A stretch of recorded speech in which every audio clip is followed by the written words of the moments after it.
Jess, it sounds like you're going to be taking, am I echoing? I think you're just close. Oh, I too don't know if you're close? Too close, but. All right. So there is such a thing as too close. Okay. Or while Jess is pulling up roll, just a couple things. I got a chance to go back and watch the last meeting. I wasn't able to attend just to get up to speed, and just a couple things to help make sure. I think it looks pretty good, but make sure your name tag is in front of you. So like on the video, people know who's talking. And also if everybody could bend their microphones toward them. Some people are really easy to hear and some not so much. So I think that'll help. But all right, Jess, go ahead. Okay. Rice, Here. Longstreet, Here. McCaffrey, Here. Belknap, Here. Bush, Here. Greenlee, Here. Hill, Here. Allison Medema, Here. Jim Medema, Here. Seth. Here. Got All a full right. house. Yeah, we do. That's exciting. All right. I don't think we have any additions or deletions to the agenda, so we'll go to the approval of minutes of the previous meeting. Thanks for sending out that correction, Jason. I had that in my notes too, but you beat us to it, so. I can't claim that. Oh, I was the one who somebody spotted it, on but- staff. No, I know. Yeah, one of our kind of dedicated followers pointed it out to me. So Excellent. Okay, great. So did everybody have a chance to review the minutes? And do we have a motion to approve them? So moved. All right. Okay. Thank you, Lucas and Joe. All right. Any questions, comments? All right. All those in favor say aye. Aye. All those opposed say nay. All right. Minutes are approved. We will move on to communications. And we had a really nice email from one of the Wind's Nest neighbors, which was really fun and exciting to read and complimentary of staff. But Mhm. Jason, did you want to add anything to that or? I think it's sometimes nice to pass along, the communication. So I think that has been overall working with the township and us managing the cow park and once has been a success. We continue to try to work with the township and consumers. Parking's our outstanding issue. We need additional parking. So Kurt actually was working with the township on a concept plan that will work with the township on trying to expand some of that. But it's nice to get a little positive feedback. So. Yeah, absolutely. All right, we will keep going there with public comment. It looks like we don't have anyone in the audience today who would want to make public comment, but if you are online, please make sure you note that you can submit a written comment, public comment at any time to the Ottawa County Parks email address that's in the video event description there at the top. So we will look for that in the future. All right, I think we'll just go ahead and move on then to staff reports and start with the director's report with Jason. So I didn't add a whole lot on my front page. I added several attachments just for reference for folks. So we're working on a natural features inventory for the J.H. Campbell site to be used with a planning effort that the township's initiating, as well as we had a preliminary meeting with the Pigeon River, looking at water quality monitoring. Thanks to Paul for helping put that together. So I include some of the minutes from that, and happy to answer any questions on anything else. I also included the background on historic Ottawa Beach. I felt like, it doesn't really come up very often, but that's a really unique relationship. We own the right-of-ways for some of those cottage areas.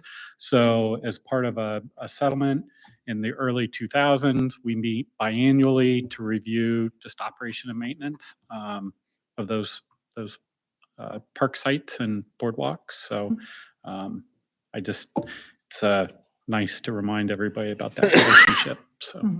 Yeah. Lucas, do you have some? Yes, please. Yeah. Those three schematics that were included, I think at the bottom of the natural features draft. Those were an open house that, yep. From the township consultant, is that who put those Correct. together? Okay. Sub-area concepts. Yeah, and those were in like did we have an opinion on those three at all? Or We're did a you guys have an stakeholder. opinion as staff? Kurt and I and Neely participated in their stakeholder input, and then they had, I think, a series of those. They've also presented things to the township. So I think one of them, has quite a bit more of the area left natural and restored. I think we kind of are, in favor of that, but also understand, the need to look at the tax base. And I think, housing is an issue in the county too. So I think looking at the site and trying to come up with a balanced approach as well. So, so Okay. Kurt and Neely will be with us in a bit, but Kurt, you're welcome to chime in any. No, that's right. And we're still talking with sorry. And we're still talking to State of Michigan, the parks folks, about their interest and support Oh, for some yeah, of our yeah. ideas as well. It looks like that area 3 is really turning out to be quite the piece, according to Bill Martinez. Yeah, well, I mean, we figured it That- would be, Yeah. just from the looks of it from outside, but yeah, and it's a very large piece, right? It's like as big as Rosie Mound. Yeah. So. Cool, thank you. Yep. Yeah, I actually had the same question as you on those schematics, like where they came from. And it doesn't really seem to call out natural areas, so I didn't know. I mean, I guess that's what the green indicates, for shading.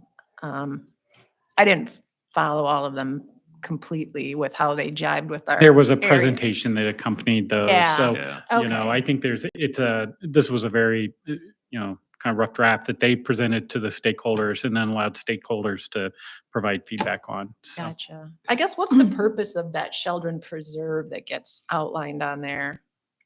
It's like that pink Sheldon rectangle. Woods Preserve. So there's It's Sheldon Woods ins- Preserve. So they have, Township would, so the township owns property to the north, and I believe that the thought was that would be a land trade. So that would be a component of a land trade that then, so the township owns some of the property up in the north, west.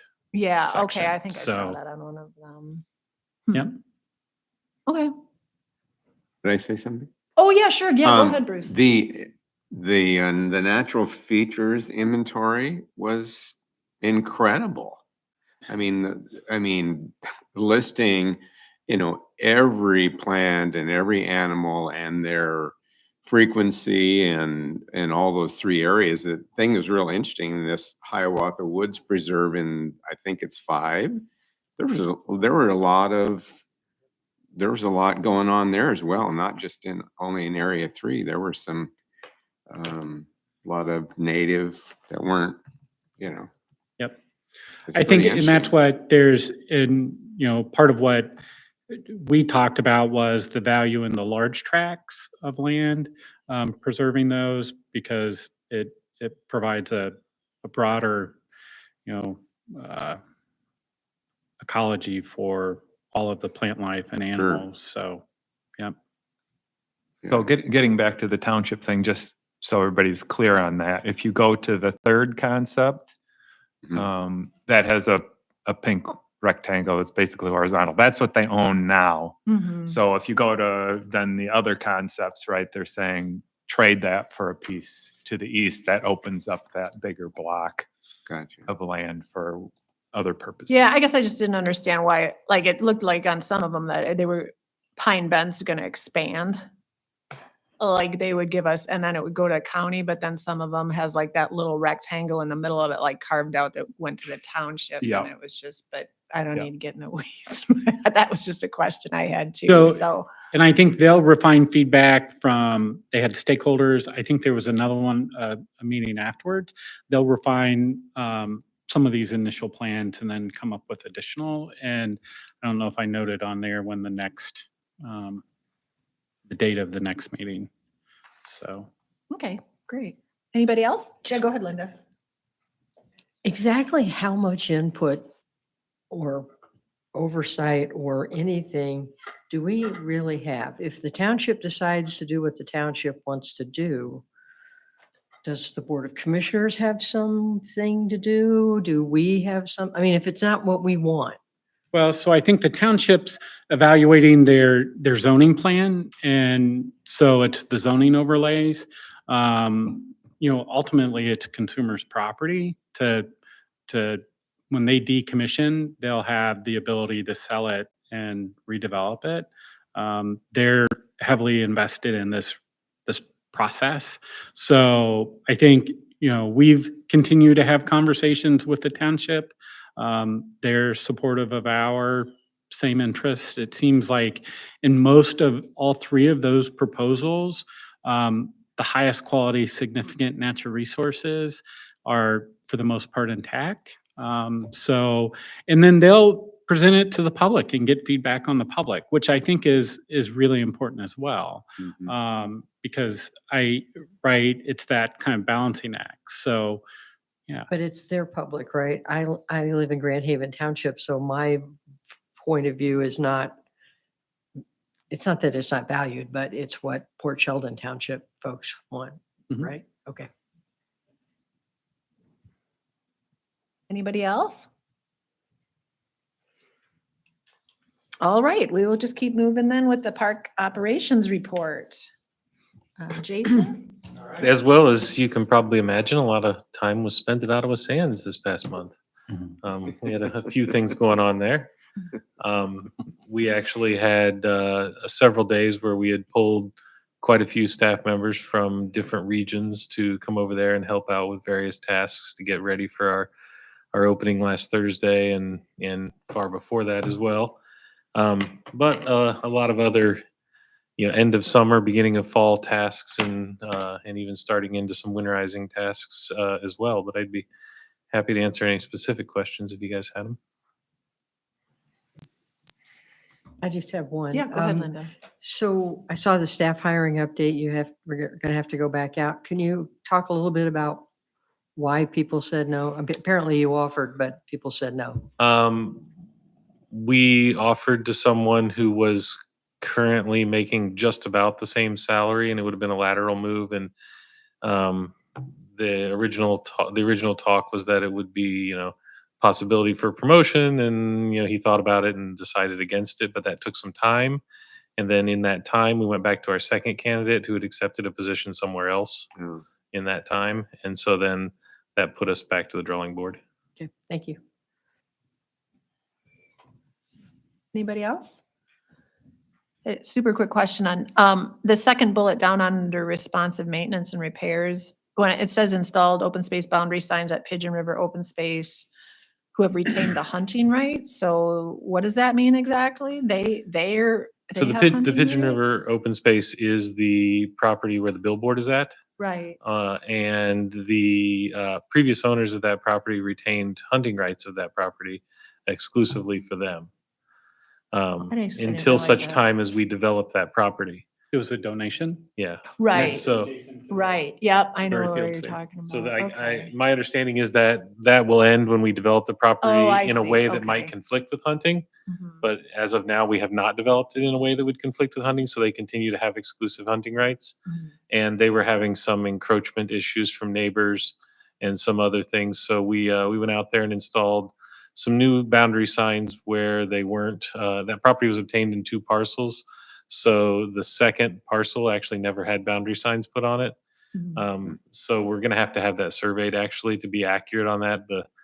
The previous owner said, okay, I know where they're at. They're right here. And it just didn't really line up with what his neighbors, who he was accusing of encroaching, thought the property line was. So we're just gonna get that marked. Okay, perfect. Yeah, sorry. I guess I didn't remember that about the hunting rights. Thanks for that, though. Yeah, Roger.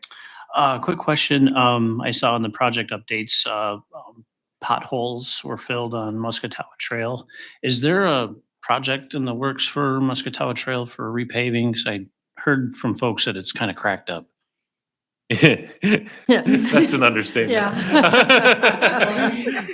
And last month, I think in the packet, Yeah, we last included month's a packet, letter yeah. from our trails coordinator with the state. kind of given us an update on Okay. that project. And so I think I'll forward that to you, Roger, but Yeah, it is in the September packet if you go back and look, but Um, it is a large project that the state is undertaking with ARPA funds and some other funds to redo much of the Muscatau Trail and parts of the Fred Meyer Trail that need a few updates.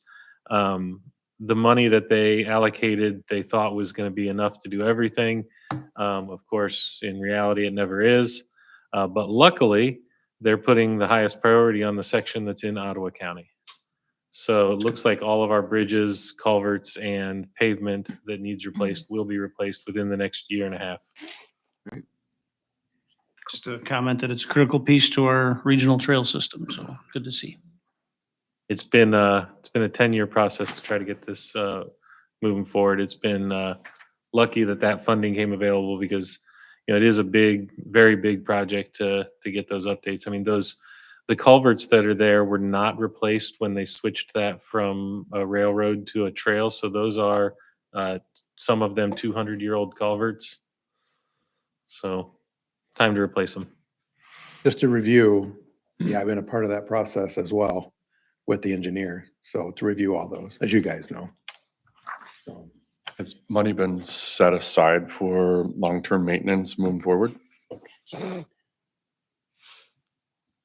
not that I know of. I mean, it's the state's, mhm, they do have a trail fund that they use for ongoing maintenance, but not term.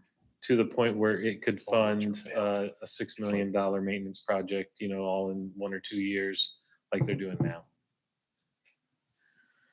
I thought the state was loaded. It just depends on what, where you are in the It's state. What pot you're drawing out. Mhm. Anyone else? All right, we'll keep moving then to the planning and development report. Kurt? All right. In terms of construction, obviously Ottawa Sands was a big push. I just heard today that the contractor wants to turn over the tree houses to us by the end of the month. So they will be, that's getting very close. But the Stearns project is going great guns now, and it's pretty interesting. All the beams for the bridge were put in. That's the one picture there. Maybe hard to see exactly, but it's quite something. It's meant to last, and it will. So those are the two big things going on. Lots of planning stuff going on, but maybe I will just highlight on the very last page, the leaking wells at the Bend area have been completely capped and taken care of. And I put a couple pictures on there of the staging area, which looks great. And we could do whatever we want there now. There's a nice gravel drive loop, and we haven't been letting, that's not a public area right now. You can't drive down there, but we always did anticipate at some point we would let people get closer to the water to get boats in. That won't happen yet, but it's kind of prepped for that. So nice to have that done. They actually did a little extra work because if you know that site, the kind of the main office and holding tanks for that oil producer were right next door. They actually drained all the oil out of those tanks, so it's not a hazard or in danger of leaking. And we will likely see them next year doing work on closing other wells. So that will be very, very nice to see. Get those out of there. I believe there's 3 more, Jason? Oh, there's more than 3. I don't. That were on the, I know there's more than 3, but I thought there was funding for, So it's in the state budget. I think the question we need to follow up with our contact with Eagle is when do they actually think that they'll get to those? So, okay. because they do a handful a year and the staff facilitate those. So if they don't have more staff, I don't know what the schedule will be. So Yeah, I was told they were going to try to bid it over the winter so that they Yeah. would do at least some additional work next year. I'd make sure we I think there follow were up. three. Yeah, I was gonna say, that's really fast for them. Know how Usually this it's- works. You know the game that, I think there were 3 that were urgent because they were Correct. ones that leaked That during leaked, the flooding issue. yes. But I think that it's more than just those 3 that they've added to the Correct. orphan well removal program. They just, the others might just not happen as fast. Right. I thought it was 3 that were kind of, Those are the get them out of there before we Already. flood again. Yes. okay. Water's way down right now, so Yep. Mm, in the Grand River. Now's the time, right? Yeah, now's the time. Good. So That's good. Neely, she is at Hiawatha, so we had a burn there on Friday, and she stopped by and she's taking care of, with the picked up winds, we still have some smoldering. So if there are any questions on the natural resources management report, try to answer them for her. Oh, but we have to do community engagement, but that's okay. We've got Yeah. address natural. Yep. Does anyone Nope. have questions on the natural resources management report? Since you kind of jumped there. We're coming back to you, Jess. That's okay. Okay. All right, community engagement report, Jess. Yes. Yeah, we told Neely she should probably, focus on that. That's Smoldering important. fires. Yes. Yeah. Just first of all, thank you so much. I know it's been an event heavy couple weeks here, so we really appreciate that you have all made time to be at the number of events that we've had. Two that we've highlighted here, the Ottawa Sands grand reopening and the service appreciation dinner. It was both had just really wonderful turnouts and they were both really great. So thank you so much. Wanted to let you know that we are still doing the lights at night at Pigeon Creek Park over a 2-week period. I don't know that we've talked about it here, but you may recall the wildly popular luminary walk that was at Hemlock Crossings. That was Hemlock Crossing. It was a little bit too popular and was making me a little bit nervous with all of the driving around in the dark. So we moved it over to Pigeon to hopefully and spread it out to hopefully minimize some of that traffic. So we'll have a wow trail where the east trails over at Pigeon Creek will be lit with holiday lights, and it should be a lot of fun. Really excited. I'll keep you guys updated on that if anything changes. Just a few other things to point out from the report. We are working on our fiscal 24 end of season reporting and looking at fiscal 25 in addition to doing implementation of the strategic plan. So community engagement, we'll hear about that more in December. And then if you have any questions or want to see any of that, please let me know. Also wanted to highlight that one of the major projects we're working on is a partnership with Kent County to create this Grand River Greenway interpretation plan. So we did meet with a vendor recently. That proposal is included in the packet. They seemed really wonderful and have done a couple of really cool projects. So we are excited about getting that started. And then I also included, maybe that was for later, I was gonna say the Step It Up report in there, probably as an action item. So you can ignore me and we can come back to it when it's time. But otherwise, happy to answer any questions that you might have. Go over Sounds any good. other details. Anybody? Cool. All right. Thanks. Thanks, Jess. All right, we will keep going to the development report. Glenn? We continued to have improved fundraising over prior years. You can see that we had raised more gifts in September of 24 than we did in 23, and that improved on 22. So year to date, we're at 877.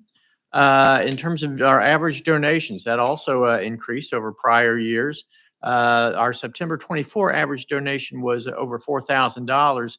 That's due in part to a very generous a gift from the Grand Haven Area Community Foundation of $200,000 for the Rosie Mound project. It's kind of skews our numbers the same as happened back in 2022 when we received money from the Idema Foundation. So we are for the month we're at 62%. 0.5% of goal with that giving. And so we are currently over goal already. So we're looking at a very good, very productive 2024 in terms of fundraising.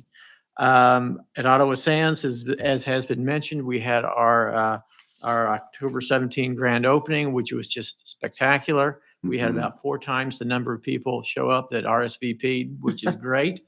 We had that beautiful weather came through for us, and people were there until the very end. So it was really a spectacular event. With regard to the Rosie Mound project, The consultant's completing most of the site inventory now and in the process of developing concepts for the new site. Hopefully we expect those to be available and ready at the November 7 open house, which will be open to the public. That's going to be held at the Grand Haven Township Board room from 6 to 8. So we invite the public to come and contribute their thoughts.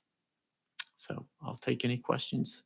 So the open house, it's going to be kind of come and go as you can. There's not going to be any formal presentation, just sort of see the plan and get more info and, okay. We're still in that part where we're gathering information and gathering feedback from people. So thanks for taking that, because I didn't mention that, right? But you should have all received, a calendar invite for that. But yes, it's open house style. So we have 3 concept plans, and we will have people at each one of those to talk to people. We'll probably have a couple of different stations for all this kind of stuff. I'll probably be talking to anybody, right? But the consultant's leading most of that. And there will be both a survey there and an online survey to get people's impressions of what we're presenting. So. Do you know who the email would have come from, Kurt? It would have come from OC Parks. I'm not sure. I'll check and make sure. Yeah, it was an invite. Yeah, it's a calendar invite, and it has an invite attached. I will make sure you get it. I'll resend Okay. it. Thanks. If anybody else didn't receive that, let me know.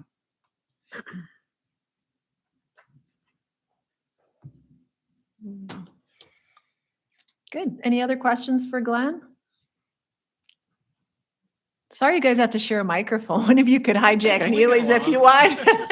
It's good camaraderie. You guys are a good team. All right, we will go on to the strategic plan progress. Is there anything to update us on that with Well, so Jason? we've worked with our divisions. We then had a group meeting just talking about the major milestones and timelines. So making great progress. Hopefully next month we'll be able to have our format changed. We're working on the format for our parks staff report. So Oh, nice. just plugging right along. Great. Any questions on the strat plan? All right, we will move right on. Reports. First one on there is the executive committee. We met, let's see, I guess that was the 14th of October. Went over the agenda items. As you can see, we have quite a few motions on here we'll be getting to today. Talked a little bit about the org chart and alignment. I think we spent quite a bit of time on that particular agenda item, just reviewing that. Talked a little bit about board changes on the Friends group and coordination with them. But happy to answer any questions. I think that kind of covers the highlights. All right, we'll keep going on to the planning committee. Lucas? Thank you. So the committee, I think a good portion of the meeting was focused on the Rosie Mound expansion, looking at those 3 plans and providing some input to the consultant for consideration. So that was an interesting process. And while I've been to Rosie Mound, I haven't really looked at that piece very closely yet. So after that meeting, I went out and took a hike. And I know, Jason, you talked about those trails on the north side. There's some really nice trails that I haven't explored, but and I didn't know if I was supposed to do that or not, and if it's ready or whatever, but You're authorized. Wasn't You're authorized. So can Yes, we author- have a license with the current property owner to visit the site. So Did you have Yep. your name tag? Yeah, before your name tag, that's. So I got a little bit more familiar with it, and so I would encourage you to do the same if you haven't yet, before the 7th meeting. And I suspect, I mean, are we observers? I don't know if we're observers or are we in no, I would inputters encourage you on to that participate too? and provide So- feedback, right? It's all part. Now, are they going to tweak the plans that we have Yeah, the seen? plans that we presented to the planning committee are being tweaked and Perfect. incorporating some of the comments that came out of that. And then we're headed for the next November Parks Commission meeting to come back to you and say what came out of the process and what a preferred plan would be based on that. So Perfect. we'll see. We'll see what comes.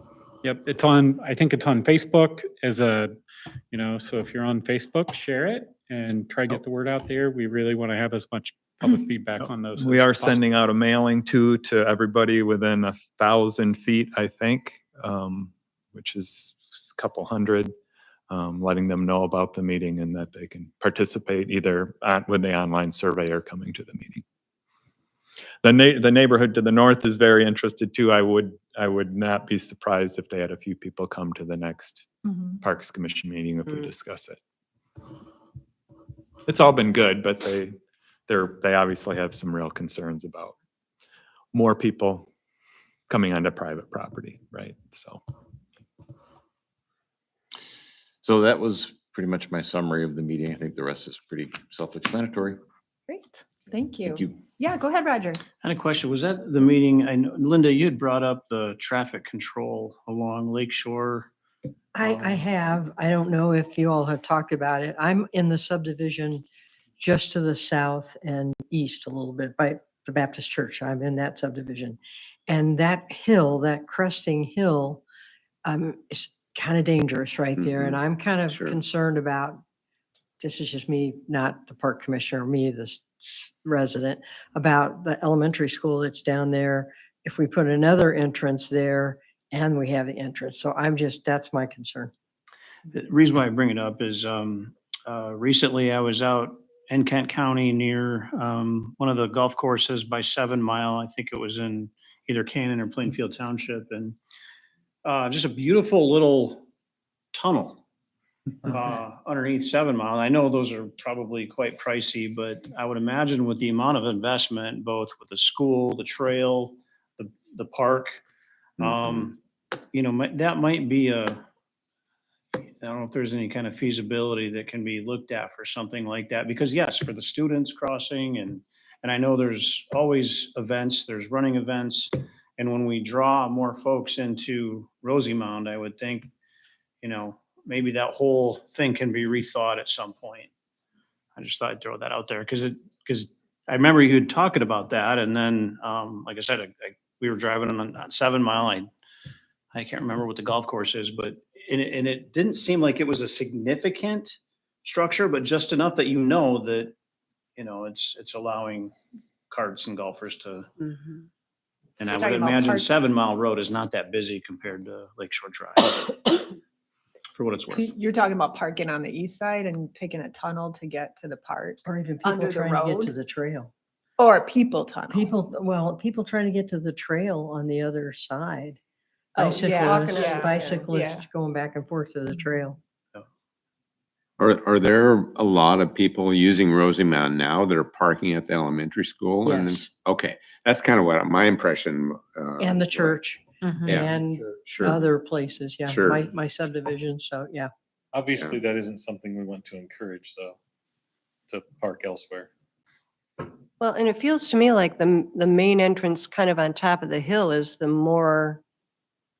it's more iffy in my mind than down by the elementary school. It's flat by the elementary school. There is that curve, but I'm always a little, when we used to ride our bikes on the bike path and then cross over, it was at where the current entrance is now. That scared me a little bit more than where Mhm. the expansion's gonna be. So for what it's worth. But I don't think that wouldn't be our project, would it? That would be a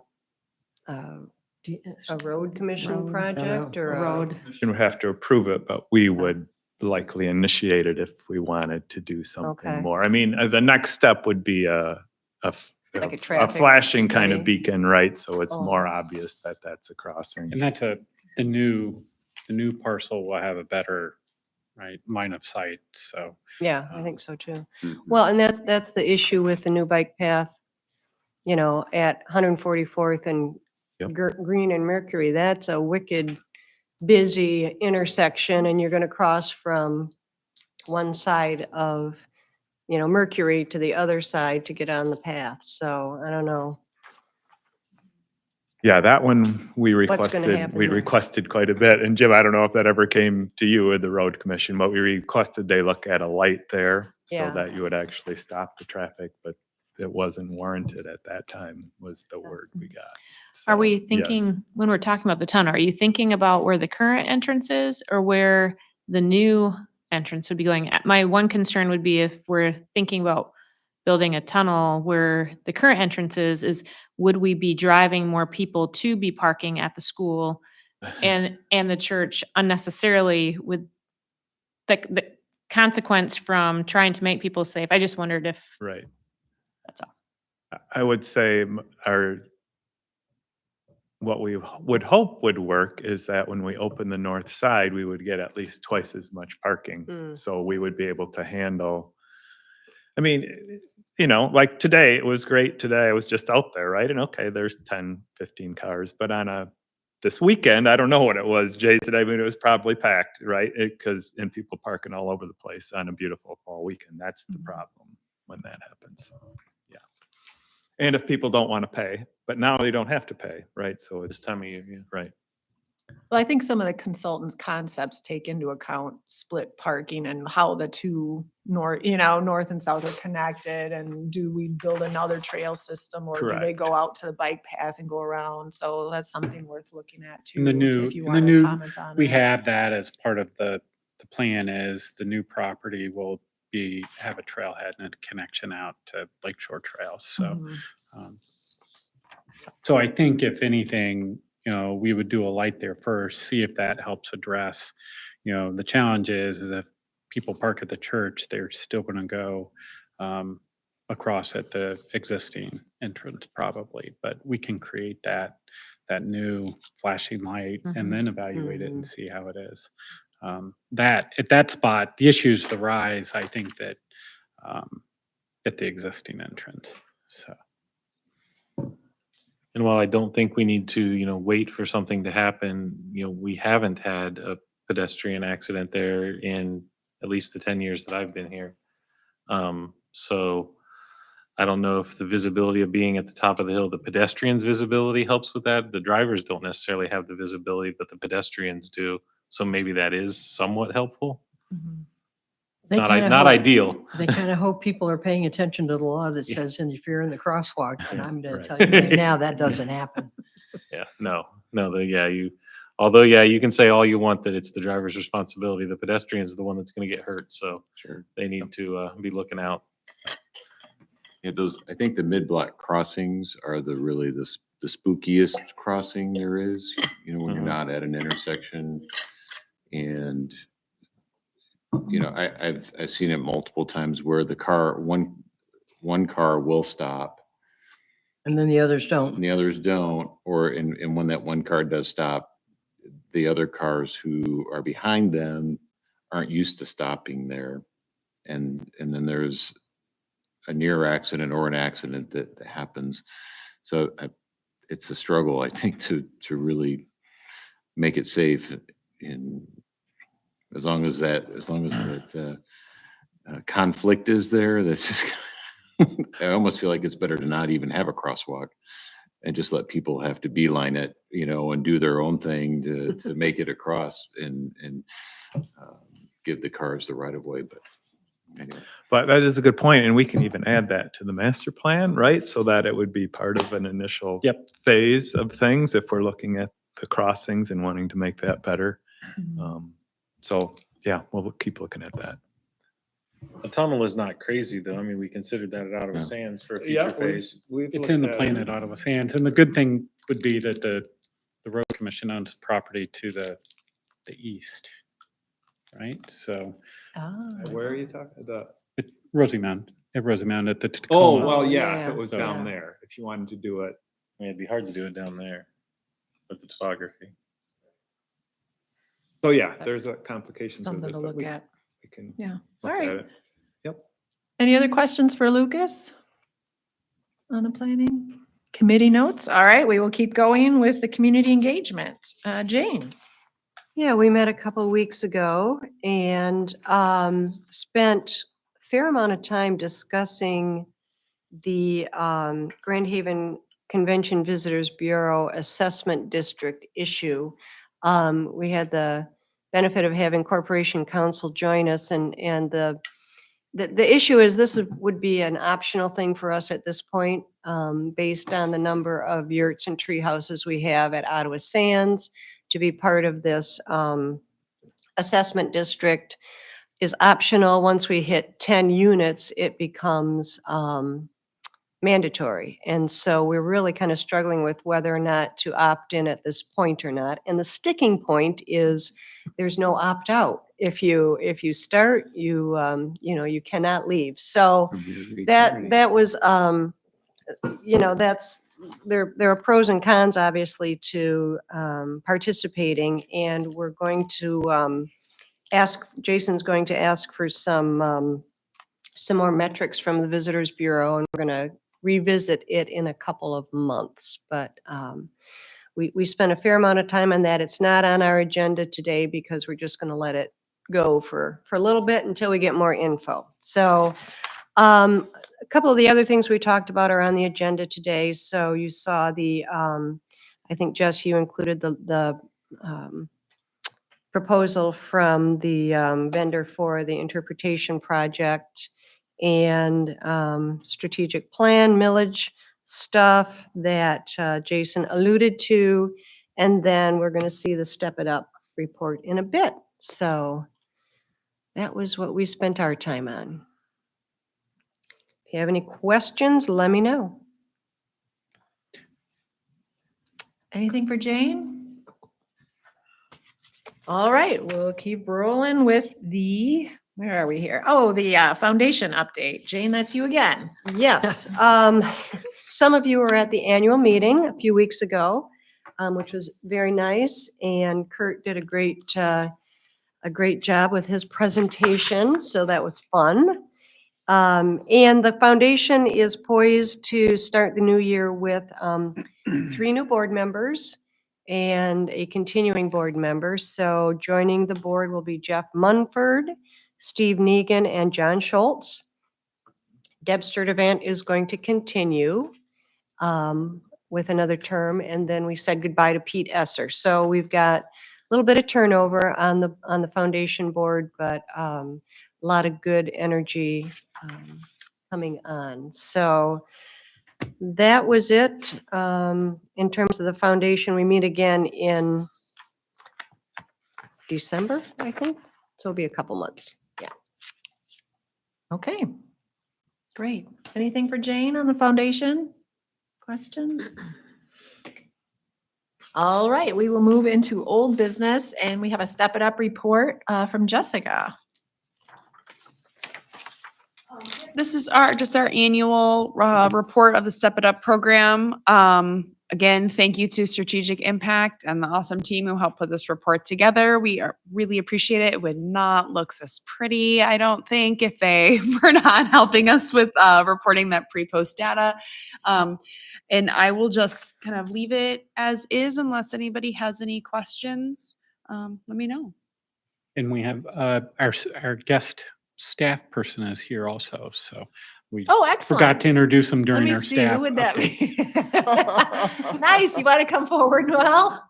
So this is Noel Medina. He's on our team. He's a program supervisor, and I am going to let him introduce himself a little more and talk about what he's been up to. Yeah. Great. Yeah, let me Yeah, sure that you can talk into that and that it's on. You start? I started, hello, my name is Noel Medina. I started at the end of July last year, so it's been a little bit over a year. I'm with the education team over with the engagement. And primarily my job is to get school groups to come out to our parks department. Previously, I lived in Miami, Florida, and I did basically the same thing. Our park during state handled, I don't remember how many students, but it brought in about $500,000 for the county just from our park. And that included field trips and our camps. So here I'm trying to expand what we have currently to kind of bring about more kids from different age groups, from anywhere from pre-K to 12th grade, and then process of getting our license to do a day camp as well.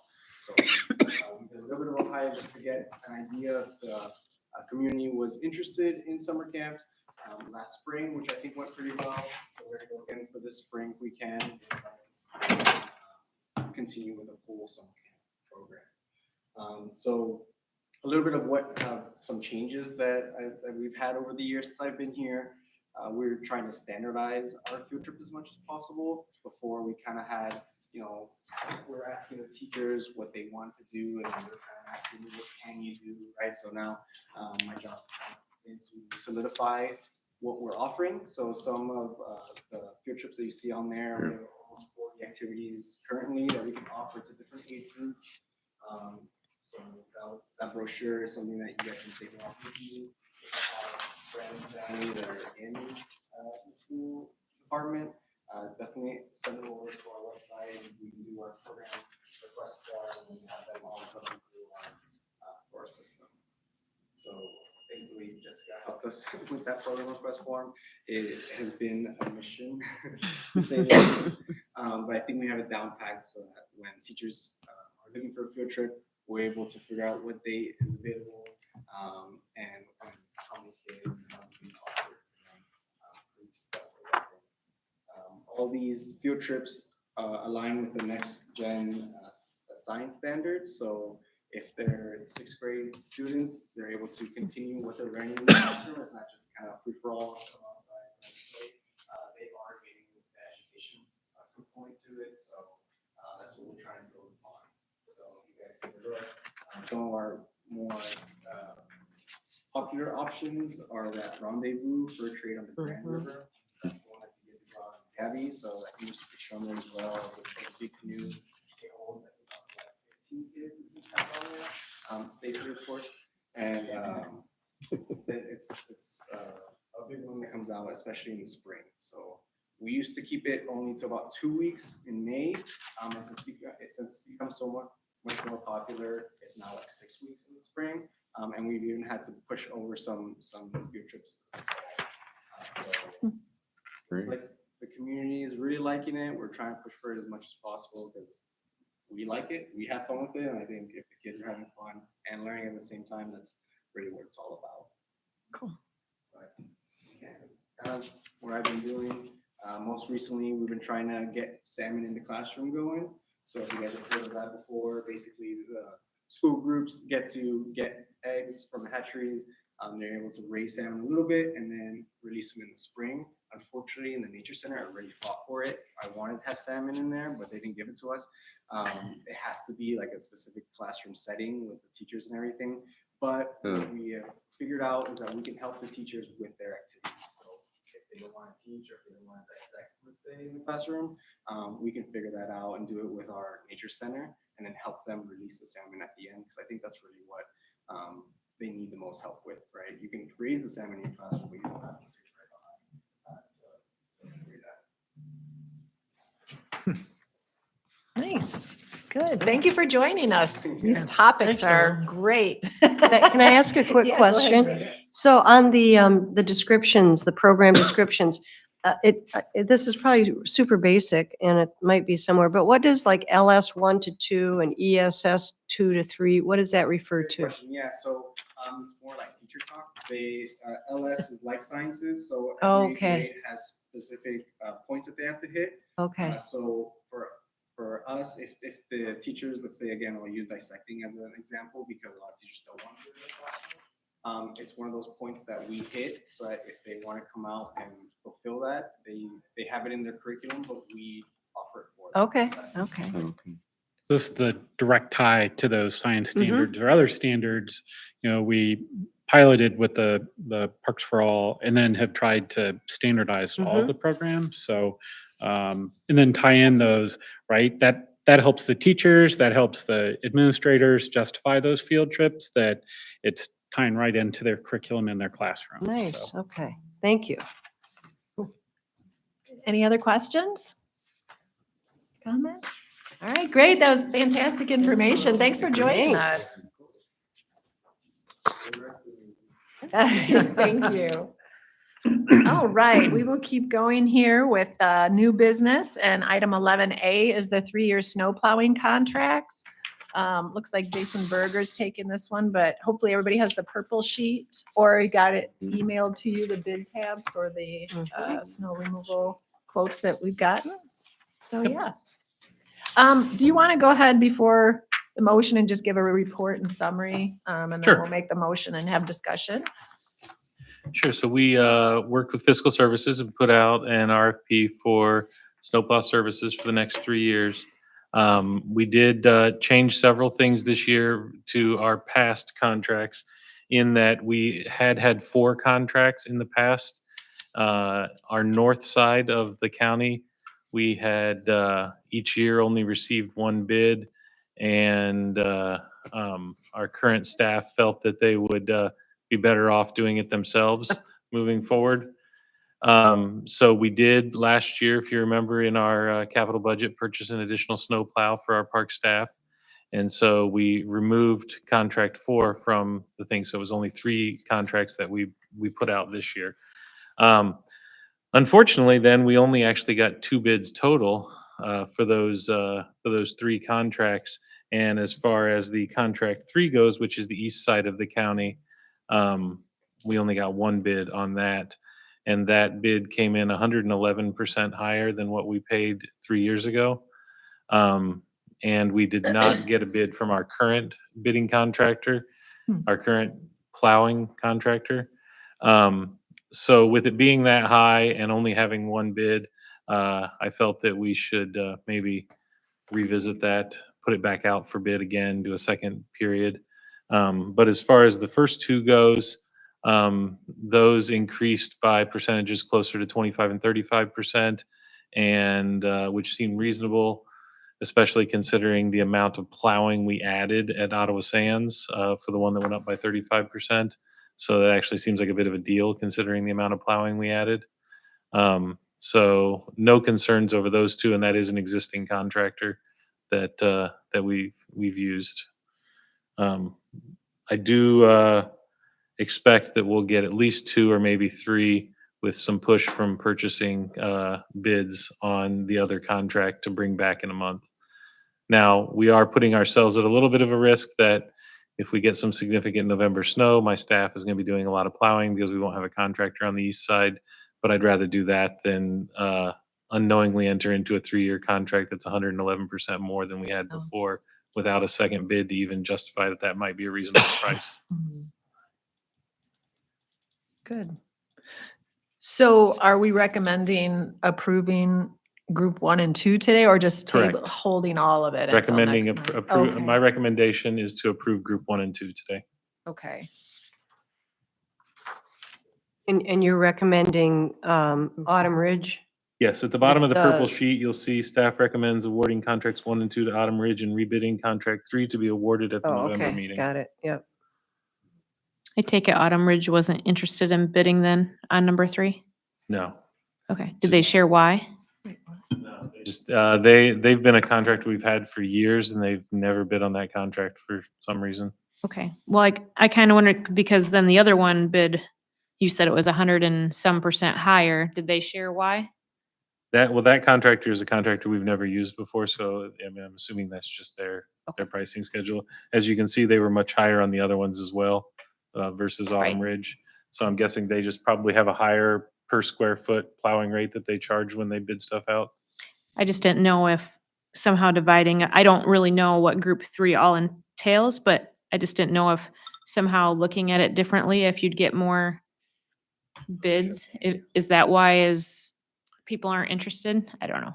Well, we probably should have a motion. Those are really good questions. Just procedurally, we probably should have a motion before we start discussing and asking questions. So I guess is the motion then that the suggested motion from you, Jason, would be to award the 2024 through 27 3-season snow plowing contract for Group A to Autumn Ridge Stone and Landscape Company, Group B, or maybe just say for Group A and Group B to Autumn Ridge Stone and Landscape Supply Incorporated, and leave it at that?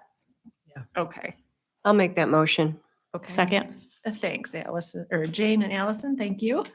Sorry, go ahead, Allison. Why don't you take the floor again? Because I those are really good thi- questions. I think I just wondered if there was any extra information or a way of looking at it, and maybe there's no other way to look at it. You just need to simply rebid. Yeah, well, we are gonna rebid. They're grouped based on geographical region, so it should be what's convenient for the snowplower to hit lots of parks that are close together. So, I'm not sure how we would regroup them otherwise. It does include Hager Park, which is a significant amount of plowing, which I think does scare some people away because they could probably do 10 driveways in the time it took them to do Hager and probably make more money because, they get more per residential. So I think that, is part of it with the bigger parks tend to scare people away. So, Hager is gonna be a challenge for anybody. And we don't even plow all of Hager in the winter either. We don't go past the maintenance shop. So we don't go past back to the hardwood area. Do you think more bids would come in if you had, I don't know, what's all in group 3? You said Hager. Was there other parks too? Yeah, it's the east side. It's Hager, Okay. Grand River Park, Grand River Open Space, Grand Ravines, both sides. I mean, it's a significant amount of plowing. I just didn't know if there'd be more bids if it was divided up further. That's all. So in the packet, page 30 Yeah, lists it the has parks that. that are included in group 3, and then there were maps also. so. I have a question about if the North Parks are going to do their own, are you going to do some analysis as to how that works to determine if maybe having part-time snowplow people, part-time employees that do snow plowing for us is cheaper in the long run? It's going to be an interesting experiment. We're definitely going to be watching it closely. My concern is not necessarily with the labor, it's with the equipment wear and tear. Snow plowing is incredibly hard on trucks and on snow plows. So we're going to keep an eye on this over the next 3 years and see if we see an increased amount of maintenance or expenses and maybe have to revisit contracting it back out. Or we may find that it actually works out quite fine and we might want to plow ourselves at some of the other areas as well. But by pulling one of them out, and Kate was, this was Kate's idea, not mine. Otherwise, I would have been hard pressed to twist somebody's arm to do that because this means they're going to have to get up at 5 a.m. or 4 a.m. instead of 7 or 8 a.m. the staff. So we'll see how this goes and definitely take that in and decide what direction to take when these contracts end. So I have one other question. Does the road commission help us out? Can we do any dealing with the road commission? He's over there shaking his head. No, so I'm gonna go. We've met, so Are you asking Jim to volunteer No, personally? I just looked at Jim and he's like, and I would say the managing director has been more than willing. I haven't actually talked to him about snow removal. We've talked about different things like because they have, their heavy time for staffing is in the wintertime, so they tend to have, they could free up staff during the summer. All of their employees are full-time union employees, so it would cost us more for the mowing. But Plowing, yeah. well, for the mowing, we could talk to them about plowing and see what it looks like. I think I would suspect that the challenge would be their priorities are always going to be the roadways. And then, it would be, could they make it and get the parks done in a reasonable amount of time? gotcha. And as an example, the one park that we don't plow ourselves or contract out is North Beach Park. City of Ferrysburg does that.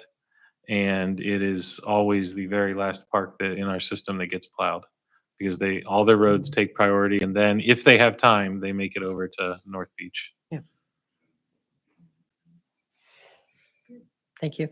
Yeah. Any other questions? Comments? All right. So the motion we have before us is to award the 2024 to 2027 3-season snow plowing contract for Groups A and B to Autumn Ridge Stone and Landscape Supply Incorporated. All right. So all those in favor say aye. Aye. All those opposed say nay. All right. Motion carries. All right, Ottawa Sands Phase 1 change order. Kurt? Let's see, we have a proposed, I think the agenda says it's gone before the executive committee, but planning committee has definitely coordinated on these line items too, so I just wanted to note that. I think there are some other committees on some of these motion sheets that have looked at these that aren't necessarily indicated. But, so since executive committee and planning has talked about this already, does anyone feel comfortable making a motion? So move. Okay, Support? all right, thanks Jane and Lucas. All right, Kurt, you want to just give a little brief synopsis of this for Sure, anyone who's it's not it's a familiar? lot of money, but it's not as much as my next item, so I'll say that. But it's money well spent. As we've been winding down the project, it's always little changes, and there's a number of those on there, but we did add a bunch of scope items to get this thing up and running. I maybe listed them, but I'll try again. We decided we wanted a camp host, so we needed to build an RV site with utilities. We found out that we couldn't find someone to take care of our linens, so we built a laundry for ourselves. Kelly, you were talking about trees in the treehouse. What happens if we start losing those? So we added, I don't know, 8 or 10 trees in the treehouse area. It came up early on that we really didn't have enough maintenance room, so we actually have a nice maintenance, I don't know, it's more than a shed, it's a maintenance barn. It's portable, but it's nice, right? Home And maintenance barn. yeah, maintenance barn. So we added that. We needed to get electricity for that. And we also, at the same time, made sure we had enough power that we could do car charging stations if we wanted to. And I think we're still talking about that. So there are a number of items that we added at the end to really get it set for what we're doing. So, so that's what it is. And we'd like to proceed and finish So it this out. was, and this was all in the budget. We're just. Oh, yeah, we've got plenty of budget on this. I think if you look at my report, you can see how much we still have $300,000 Yeah, I left. did look at that. Yeah. Yeah. 386,000, so, okay, great. Oh, no, 353. Any questions, comments? All right, we'll go ahead and put it to a vote. All those in favor say aye. Aye. All those opposed say nay. All right, motion carries. And go ahead, Kurt, and, well, let's see. Oh, yeah, this is, it looks a little bit of a new one, right? I don't think this has been to a committee, the Kirk Park renovation project budget adjustment. Oh, right, okay, I didn't have them in the right order.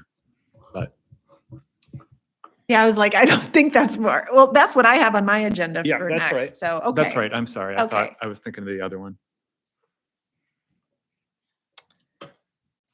Do you want to go ahead and give a short report? Because I don't think that any committee has fully No, vetted this was, this. I had thought that the Kirk Park project was completely paid out. As it turned out, there was one more invoice that came from our architectural consultant after I had balanced it all out. And so we needed to adjust it, move some money from the general fund to the capital fund to cover this last invoice. Okay, great. We did touch it base on Need a it during motion. the We executive did, committee, yeah. but just really briefly. Yeah, that's right. Okay, yep, we need a motion. I'll if- make the motion that we accept the, as written. Okay, thank you, Linda. We have a second? Second. Okay, thanks, Roger. All right, any questions? The whopping Comments? $1,528. Right. All right, all those in That was favor say aye. Aye. All those opposed say nay.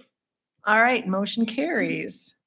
And now we're on to the Rosie Mound Expansion Natural Resources Trust Fund Grant Agreement.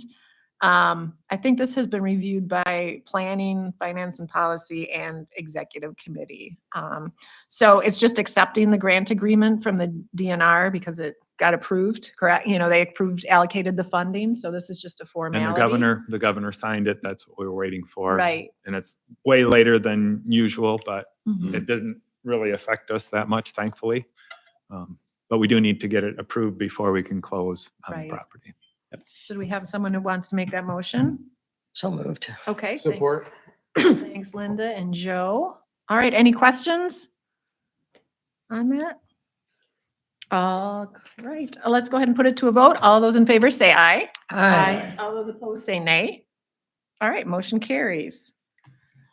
And moving on to the Idema Explorers Trail, the Stearns Bayou Connector Contract Amendment. I think this is the one we were talking about, Kurt, being more, but It's in the I know budget. it's talked about a little bit in the planning committee, at least conceptually on where the status of this project as it went and finance and policy, but why don't you go ahead and, since it's a little bit new, just go ahead with a report before we have a motion All right. or a summary, I guess. So Jason asked me when I brought this up, are you okay with this? And I said, no, because it's a lot of money, but yes, we need to do it. We've talked quite a bit about the delays in this project, and some of those are contract related, but there were legitimate reasons why the project kept being extended. As I mentioned in there, we started in 2019. And we thought we were going to be done last year in September, and then it got moved to this year in September, and then it got moved to this year in November, and there's always stuff that goes on afterwards. So I actually should have brought a motion a year ago asking for a portion of this, and it wouldn't seem like quite as much as now when it's $227,000. I would say this about this project: it costs us about $50,000 or $60,000 a month in engineering fees because they have full-time on-site inspectors. And that's required by the grant. The grant we have, the grant runs through MDOT, so they use road standards for testing and all this kind of stuff. So that's part of it. And then I did put in there, we were getting 2019 hourly rates, and now it's 2025. So think about that, right? That's probably, I don't know, 30 or 40% there. So the good news is, Linda, there's plenty of budget for It's in the this. budget. And I think actually the construction budget will be less than we thought. And yeah, there's plenty of money to do this. And if you look at it in the big picture, what we budget for these kind of projects, it's 15 to 20% on engineering fees. This is still only 12.5%. So it's still within the range of, it's just that it's such a huge project. I don't think we've done any single project that's $6 million like this before. So the fees are large as well. So And it's a grant. it's grant funded. Mhm. Yeah. So we have a proposed or suggested motion there. If anyone feels comfortable, would like to make that so we can initiate discussion. So move. All right, thank you, Jane. Do we have a second? Support. Okay, thanks, Linda. All right, questions, comments for Kurt? You think this might be it? I think this is it. Okay. I do. Yes. It's grant money and it's in the budget, Yeah. so Yeah. it's not, All right, that's So it? it's not like it's not like Kurt you're- really gets uncomfortable though with those It's big not like he's numbers. taking a Like trip he to was the physically Bahamas. uncomfortable talking about Not a it. bad It's- trait. No, it isn't at all. I So- try to get as Right. much out of your, our money as we can, but But it's not like you're taking a trip to the Bahamas. You're not paying for us to go Right. to the Bahamas. No. It's in the budget. It's just later than what we thought it was going to be. Yeah. So Well, isn't some of the issue all the public pressure of when are we ever going to get this going, the trail, the road, and now it's next spring before they're, Yeah.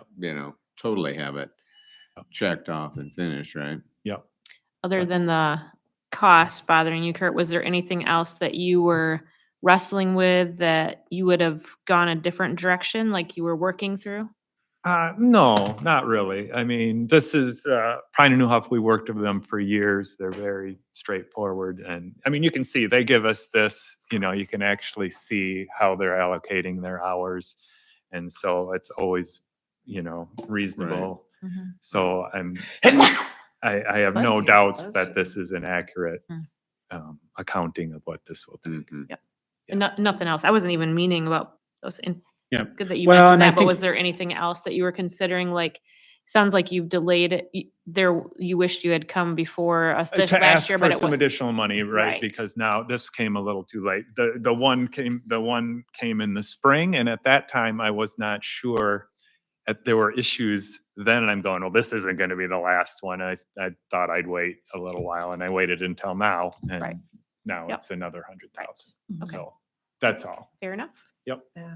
I mean, I think it is fair, and Roger, you know that, but like doing projects with MDOT in the past, that it's like so much more requirements than like maybe a, locally let contract and that kind of thing. So just documentation and everything. So, but anybody else? Yeah, I go was ahead, just going to Roger. make a comment that, this is getting into the realm of a transportation corridor type project, and this is the type of money that goes into that. So, I appreciate the commentary, but it's kind of routine business in the road building world. So, We're putting an expansion on a bridge, right? A new bridge. All right. Okay, so we have the motion before, or any final questions or comments? All right, all those in favor say aye. Aye. All those opposed say nay. All right, motion carries. All right, 11F is the Bend Area Expansion Phase 3 Grant Agreement Amendment. This is just an amendment for a time extension only. Yeah, so Amendment 1 was in 2023, Amendment 2 was approved and went through May of 2024, and Amendment 3 went through November of this year, Yep. and then this is just We're extending being it again. proactive. I think, Right. I think we're really, really close. Just working on the final quantities for the grading plan, so the reclamation plan. And no cost. Right. No cost. Motion Yeah. as written. All right, thanks, Linda. I'd support. All right, thanks, Bruce. All right, any further questions? All right, we'll go ahead and put it to a vote. All those in favor say aye. Aye. All those opposed say nay. All right, motion carries. 11G, we're ticking them off here, folks. We have an Ottawa County Parks Foundation reimbursement request for 2024 fiscal year. I think Finance and Policy and the Executive Committee have seen this, but it's kind of just a formality. I don't have. I'll make it. the Okay. motion from the Finance Committee, and Okay, once it has a second, if anybody has questions, Glenn's the guy. okay. Do we have a second? I'll support. Okay, thanks, Jane. All right, questions, comments?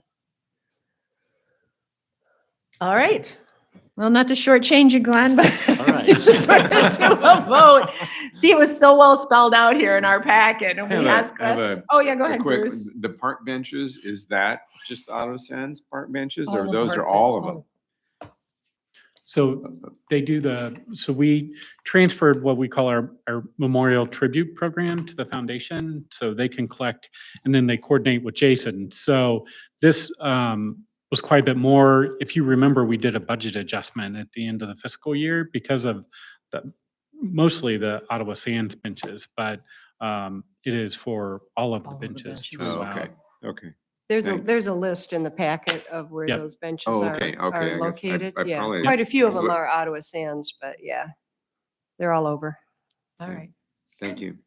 And then we try to tie this in with our operating budget. So the end of September was the end of the fiscal year. So we'll close this out, receive that reimbursement. It'll make Brandy happy.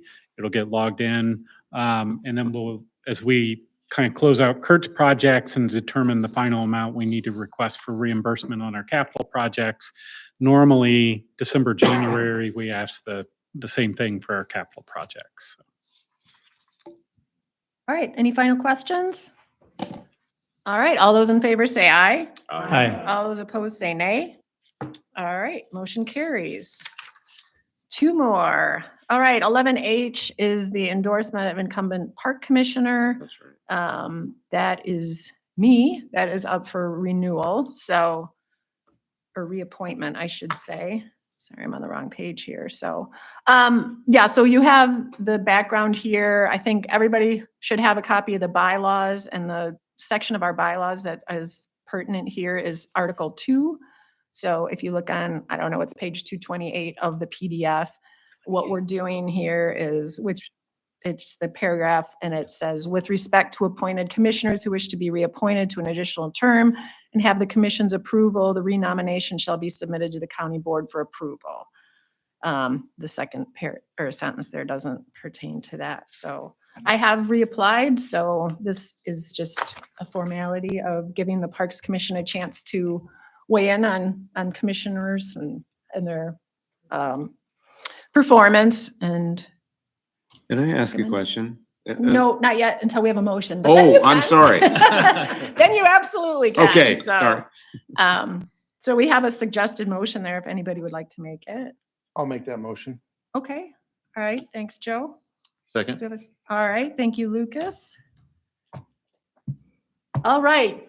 Floor is yours, Bruce. Well, I just noticed on the bottom of this bylaw and Parks Commission bylaws, rules of procedure, approved in September of 22.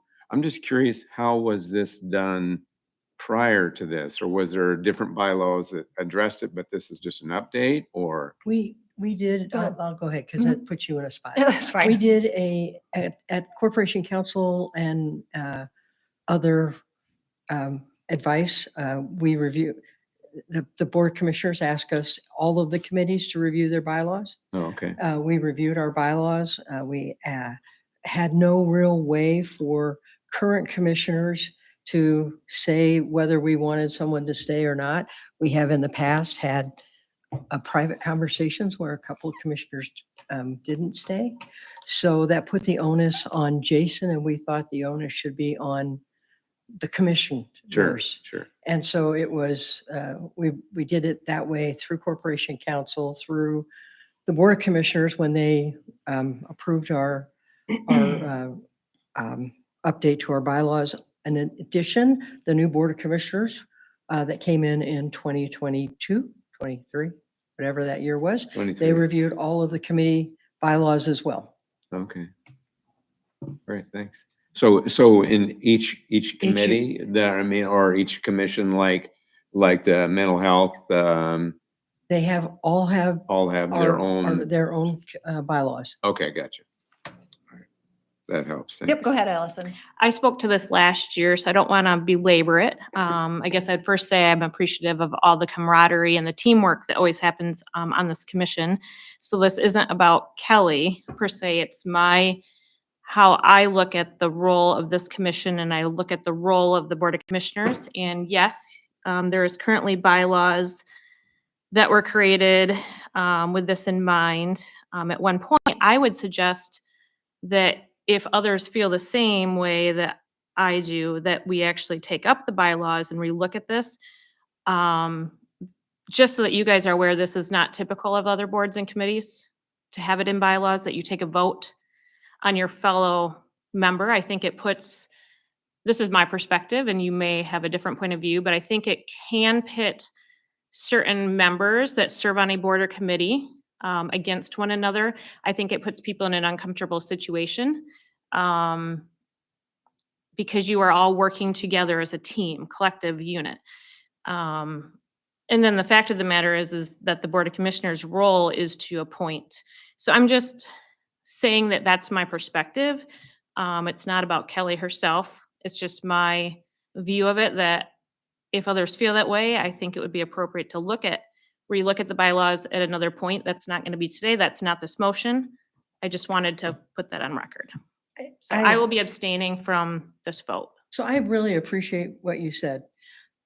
I would offer that I think that discussion then needs to be, how do we have an honest conversation with each other about somebody's performance? So in the past, when I first came on the commission, we had two commissioners who just didn't show up.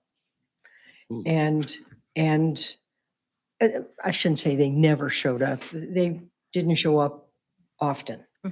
And they had reasons, and sometimes not.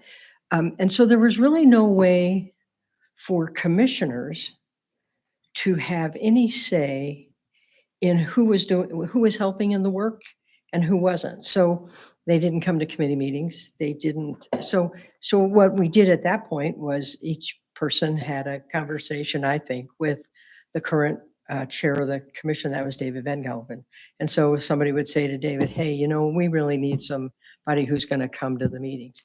And so in the conversation of us all having that, we talked about holding each other accountable. And I hear what you're saying. I really do. Because it's uncomfortable, especially if it's somebody that you think shouldn't stay. If you're going to be a no vote, and that could happen. I just don't know that there's a good way for us to, and I think reviewing it in the bylaws is a way to answer that question. But I think we all have to depend on one another to do the work, to come up prepared, to be here. And when somebody doesn't do that, what do we do? I guess my perspective is the attendance factor is already figured into the bylaws, so that to me, that's a separate factor that. But you still have to employ it. And nobody ever wants to say that to somebody. Yep. And I guess that to me, and this is probably looking at the bylaws and actually addressing them, and if that's something that this commission would feel appropriate to bring back forward and having that discussion.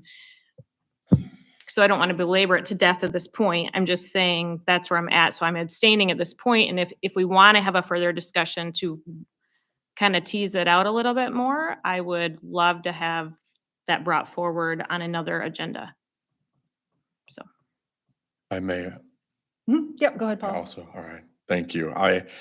When we discussed this last year, I also abstained from voting. In our office, we administer many boards and commissions. This process was a first to me when I heard it. And I will abstain from this vote again as well. It's nothing personal, but the process of appointing individuals to a board, there's a continuous improvement on it. And Alice and I, we talk about that. And for me to make a decision, and this goes back to something we could put on the agenda for a bylaws discussion. I don't know objectively who else is going to apply for the seat. So it's, yes, nothing against you, Kelly. You know, I value you a lot. But to really feel comfortable and saying, yes, Kelly is a good recommendation. It's kind of compared to someone else. I would need that. So maybe that opportunity to say, okay, if Kelly applies, great, it goes through this process, talent recruitment goes through the system, we got a couple of candidates, maybe then it could come back to this board and we can talk about and offer a recommendation. It's ultimately up to the Board of Commissioners, but at that point, I'd feel it's more objective process. Just kind of to a degree echo Paul's comments because I'm thinking about our groundwater board and we have a situation where, you know, there's expertise needed. It's kind of as we navigate through. And so in that regard, I think our board did really, you know, look at different, you know, needs that could be met. And it's always about not an individual, but a sort of a skill set. And so, you know, I do think that, you know, the accountability piece should be something that, you know, the Board of Commissioners, when they're evaluating the different candidates for these positions, that really does need to come into play. And then just a general comment, because I think I will be abstaining as well, but, you know, that in no way should, I just want you to know, I think you do a great job as far as being prepared for the meetings, the subcommittee meetings. And I am impressed with what you bring. So please don't take it as you know, if I abstain, that it's anything against you personally, but you know, it's just more of a procedural thing. And, you know, if there's minutes and, you know, things that would, you know, I guess document my thoughts about how you do, I hope that, you know, they are reflected, that I am in support of you and grateful for what you do. Yeah, I do understand what everybody's, it's just from like background perspective is like, this is the only chance that the Parks Commission has to weigh in on who's reapplying and how to convey that feedback to the Board of Commissioners. Because this is it. The Board of Commissioners doesn't come ask us what we think about all the applicants. We don't get to see that. They don't ask the Parks Department. They don't ask the Parks Commission. So it essentially is talent and recruitment looking at, and Allison's the only one, and there's other talent and recruitment committee members that look at applications, but they don't know anything about any of us. So that's our just say, yep, it's going pretty well. No, I think it'd be great if we have a change. That's what this vote conveys from the commission, just as background, and that's why that's in there. And I would say that talent recruitment and the Board of Commissioners looks at things differently than I think what you're looking at.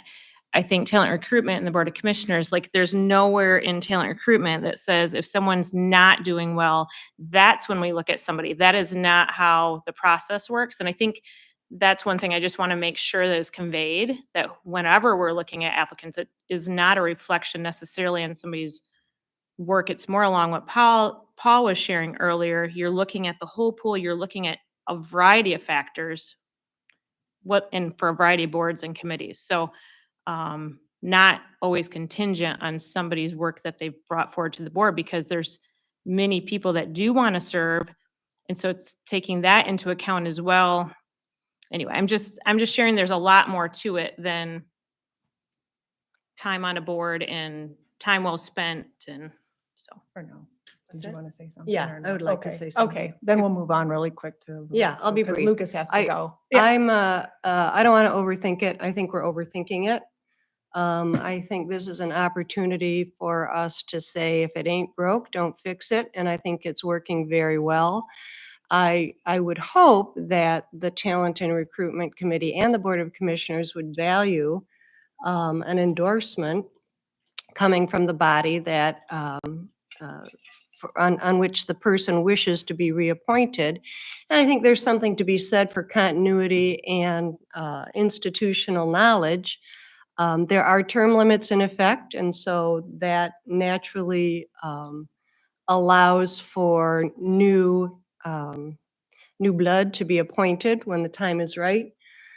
The 1, 2, 3, 4, 5 of us who are public appointees, our terms are rotated, so every year someone new will be appointed or reappointed. Eventually, since we're staggered, those terms will end. So I just think it's a way to endorse that this, I'm looking at it not so much as a way to get rid of someone you don't want, as how to retain someone that you do. And I definitely would like for Kelly to be retained.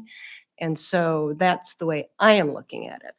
And I realize that we are not the deciding factor. We're not the Board of Commissioners. We're not the board to appoint our own members, but I think we're in a good position to weigh in on whether or not our current membership is working or not. And that's the way I'm looking at it. So just a quick question. Yep. Just a fact, the current bylaws say we can do this today, right? Mhm. And then we've done it in the past. Not saying it was wrong or right in the past, but we've done it in the past. And now we have 3 commissioners on this board wanting to abstain. I'm just confused. I get where Allison's coming from about maybe looking at it future, but today we have this motion before us. I want to make sure it was done in the past this way, and it's worked this way. I think that's why Bruce was asked, sorry. Right, I didn't want to you're fine. interrupt you. I think that's why Bruce was wanting to Oh, know when absolutely. it was changed. I Right. just- No, that's a Because- great question. I'm just I'm glad wondering you brought it up. history. Yeah, because I've been on this board for 12 years, obviously, because the state mandated, so I'm on here. So I'm not one of the commissioners that didn't show up. No. I don't miss very many of these meetings. So it wasn't me, but anyway. So I would just want to be clear that we've done it. Not saying it's wrong or right. It's in the bylaws. We could have changed the bylaws before today. Maybe. We could have looked at that maybe a year ago or 2 years ago. And it was looked at 2 years ago, my understanding is. And it hasn't been brought up till today of changing those bylaws, correct? So I Not just to wanna my make sure. knowledge, but. That's what I'm just trying to comprehend. Jason, have you heard? Well, I think. Just so I'm on the right I think this page. in particular motion, there were concerns in the past. I think a little context in the background. Okay. So there had been, the bylaws hadn't been updated for quite some time. There had Okay. always been a question about supporting a sitting person and how does the Parks Commission relay that to the Board of Commissioners? There is a mechanism to make a recommendation to have the board consider removing somebody. So that's also included in the bylaws. Correct. So that's how it came about. Okay. Because it is the role of the board. So the Parks Commission as a whole is part of, it's in the code section, so a lot of it's defined in the code section already.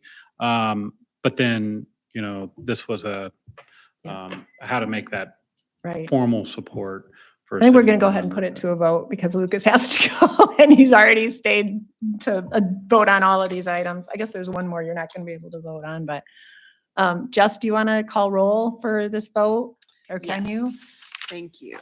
And then if everybody just votes yes or no or abstain, Okay, that way yeah, that's way we're clear on totals. Yes, that would be helpful. So, Thank you. Since there's going to be multiple. Okay, Rice, Yes. Longstreet, Yes. McCaffrey, Yes. Belknap, Abstain. Bush, Yes.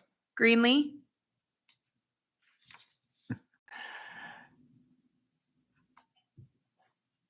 Yes. Hill, Yes.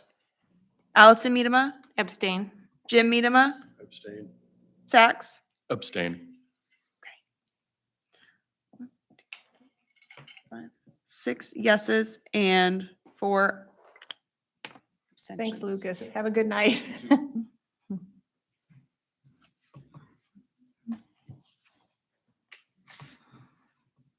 All right, so 6-4 motion carries. So we will go on to item 11I. Right, is that what we're on? Yes, creation of a new full-time assistant supervisor of operations position. The executive committee took a look at or discussed this briefly during our executive committee meeting. The suggested motion is to approve the proposed assistant supervisor of operations position and to authorize the parks director to work with the county human resources to seek approval from the Board of Commissioners. So moved. Okay, thanks, Roger. Support? Thank you, Jane. All right, Jason, do you want to go over I this a tried little bit? to summarize it pretty well. Okay. So Brandy and I sat down and really crunched numbers. So the past 4 years for the Lakeshore, we have well exceeded our revenue goals. So this easily fits in within the revenue stream of the Lakeshore. So it'll be funded by our motor vehicle permit sales.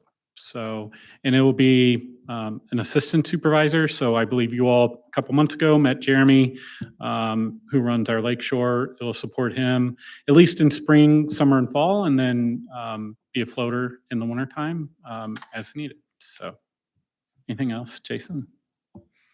So it's really, I think as we've talked about, it's almost as much that spring setup and getting ready. So it's just people are visiting the parks and they're there and there's a lot. So, yeah. So, sorry, I'm about to be a pain, and that's kind of not new, so I'm going to ask it anyway.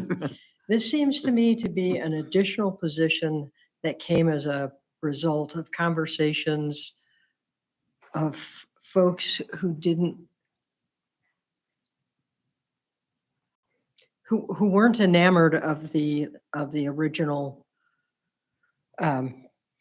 reorganization chart that you gave. Yep. So I applaud you for listening to your employees and to their ideas. I guess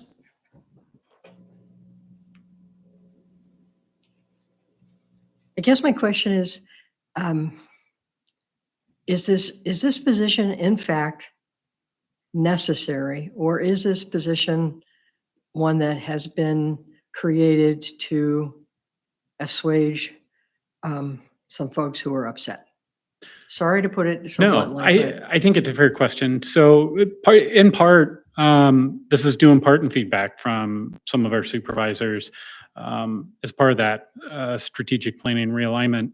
You know, I think the Lakeshore Parks pros a challenge. How do you operate it? Right, you're busy about 6 months out of the year. It's more than one full-time staff person can do.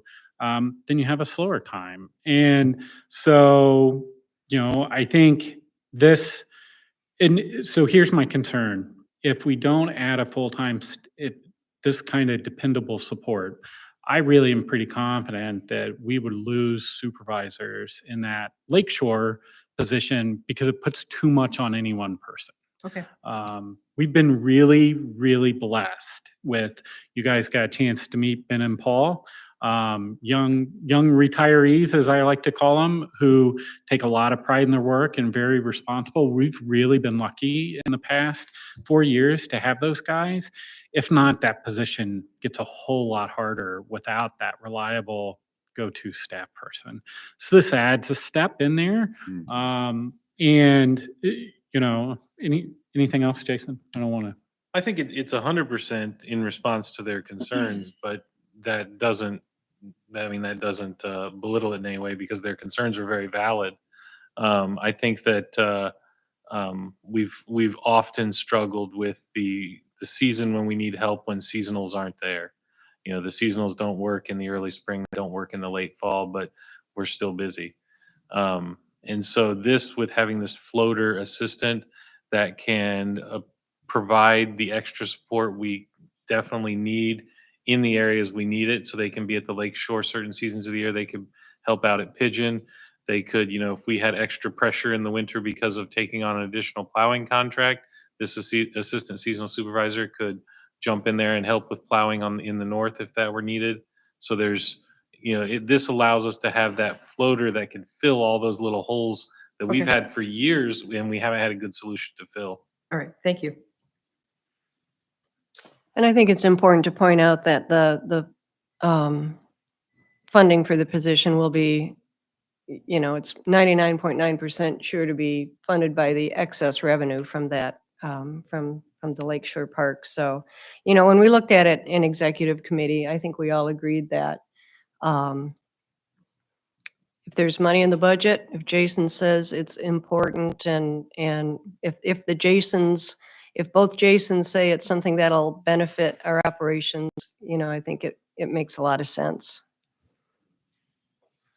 Is there a backup plan, if you don't mind, Ms. Chair? Yeah, go right Um, ahead. Is there a backup plan in case the funding mechanism doesn't quite meet where we're thinking? If we forecast and we know we're expecting so much revenue coming in, what happens if it does go declined?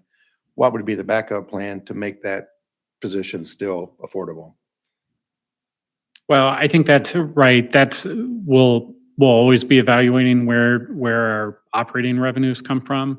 So in the past 4 years, we've averaged above and beyond what we've budgeted, about 169,000. So we tend to budget our revenues really conservative, and then also tend to come in under budget.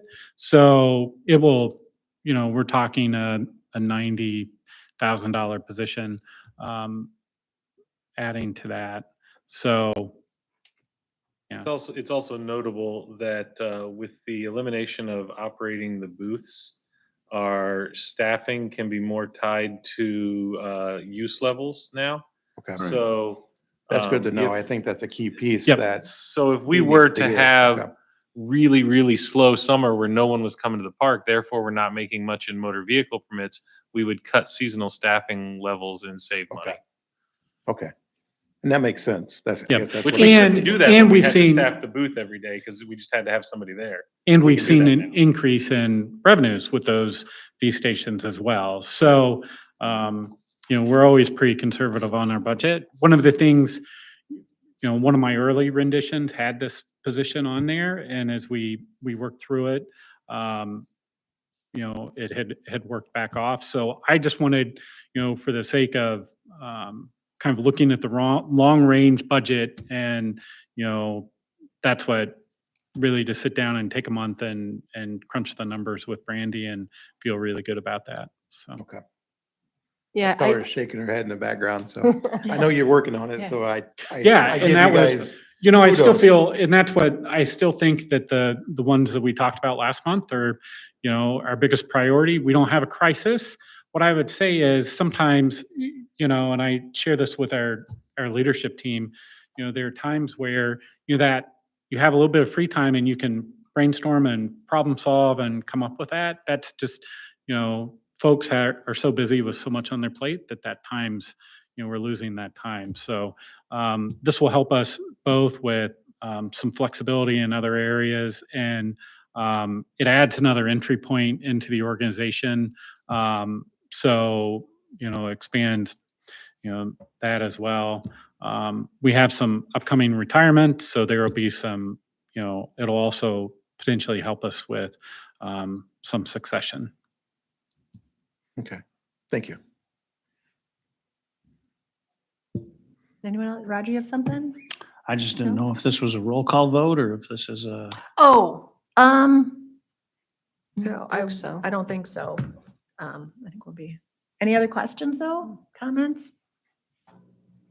All right, we'll just go ahead and put it to a vote. All those in favor say aye. Aye. All those opposed say nay. All right, motion carries. All right, we are on to our second public comment, but I do not see anyone in the audience, so we will keep going to Commissioner's prerogative. I'll start with you, Paul, on that end. Nothing to add. Okay, Roger? I just had a great time last Thursday evening. I don't know if it's appropriate to say, they put on the dog really well. And met folks that I hadn't met before. And just want to congratulate everybody involved. And I know there's a lot of excitement for the new park. Great, thank you. Jane? Yeah, just to echo that and to again recognize staff for all of the work they did, both on the Ottawa Sands opening, but then also the volunteer appreciation dinner last night, which was so fun and such a nice event. And especially seeing a lot of our volunteers who don't get a lot of recognition. And I know they appreciate it. It was real, and the food was excellent. So thank you to all staff. Convey that to them, Jason, Yep. and yeah, good job. And now I think we don't have any big events for a little while at least, right?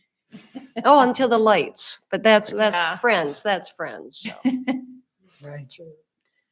Yeah, I was just I'll piggyback on Jane, but I think part of seeing the volunteer dinner last night, like just all the excitement and enthusiasm and pride that the volunteers and, you know, team members have in the parks is just crazy. I mean, everyone is so proud of their contributions, and they should be, but I think they get a lot of that from staff. I think it's infectious, and I think it spreads, you know, throughout the organization. So Jason did a pretty good job serving cupcakes too. So. No, but it was very cool, and it was neat. I think what was the first 3,000 hour mark was Isn't by that one of our incredible? volunteers Yeah. has put in 3,000 Rick, hours. right? I think it's Alice. Alice Hogan, Yes. but yeah, you'd Rick think was it would be somewhere. Rick. I don't think Rick logs all his hours. And Rick is approaching 2,000. so- 2,000, that's what it was. Yeah, so I it's knew Rick really was up there. impressive, but yeah, great. And staff did incredible putting on the event, so. Go ahead, Linda. No, I just, what you said. Okay. Joe? I will echo just last night's dinner. The food was phenomenal, and just the enthusiasm in the room with all the volunteers. It was very well attended. I was like blown away by how many people were there for volunteers wise Right. to spend their evening. A lot of these people take pride. I definitely went around and shook a lot of hands, and they're just so excited to be a part of the parks system and contributing their time. So they take great pride. So kudos to them, and kudos to the staff who were there and all the efforts. And Neely's not here, but I know she contributed quite a bit last night as well. So Yeah. yeah, thank you guys. Bruce? Back to the Thursday, it was incredible to see how many people were there. And I was in the treehouse, your area, talking with Jeremy, and there were 2 or 3 people asking for pricing while I was there. So that's really encouraging, especially since we haven't really decided on the Grand Haven Convention Bureau Mhm. thing yet. But there's definitely some excitement, and there's a lot of people that are interested because I was really impressed that what a facility. Yeah. I thought tree houses. Yeah. Whoa, tree houses and yurts. Pretty amazing. Those are really well done. You guys did an incredible job. Yeah, good job.